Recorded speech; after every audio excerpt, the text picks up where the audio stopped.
Copa അമേരിക്കയിൽ ഇക്വഡോറിനെ തോൽപ്പിച്ച് semi ഫൈനലിലേക്ക് മുന്നേറിയിരിക്കുകയാണ് അർജന്റീന. പെനാൽറ്റി ഷൂട്ടൌട്ടിൽ 2-നെതിരെ 4 ഗോളിനായിരുന്നു അർജന്റീനയുടെ ജയം. ഷൂട്ടൌട്ടിൽ ആദ്യ നായകൻ ലയണൽ മെസ്സി പാഴാക്കുന്നത് അമ്പരപ്പോടെയാണ് ആരാധകർ കണ്ടത്.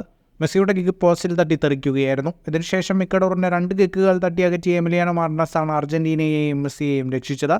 ഷൂട്ടൌട്ടിൽ ഏഞ്ചൽ മെന, അലൻ മിൻഡ എന്നിവരുടെ കിക്കുകളാണ് എമി മാർട്ടിനസ് തട്ടി അകറ്റിയത്. Julian Alvarez, Alexis Mac Allister, Gonzalo Montiel, Nicolas Otamendi എന്നിവർ ഷൂട്ടൌട്ടിൽ അർജന്റീനയ്ക്കായി കിക്കുകൾ ലക്ഷ്യത്തിലെത്തിച്ചു.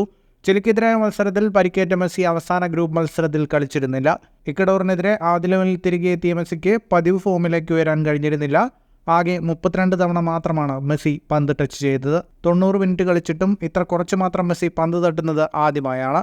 2021 കോപ്പയിലും 2022 ലോകകപ്പിലുമെല്ലാം മെസ്സിയാണ് മുഴുവൻ കളിയും നിയന്ത്രിച്ചിരുന്നത്. എന്നാൽ ഇക്വഡോറിനെതിരായ മത്സരത്തിൽ ഗോൾ നേടാനോ ഗോൾ അവസരമൊരുക്കാനോ മെസ്സിക്ക് കഴിഞ്ഞില്ല. ഫുട്ബോൾ ലോകത്തെ കൂടുതൽ വാർത്തകൾക്കും വിശേഷങ്ങൾക്കുമായി സ്പോർട്സ് കഫേ ഇപ്പോൾ തന്നെ സബ്സ്ക്രൈബ് ചെയ്യുക.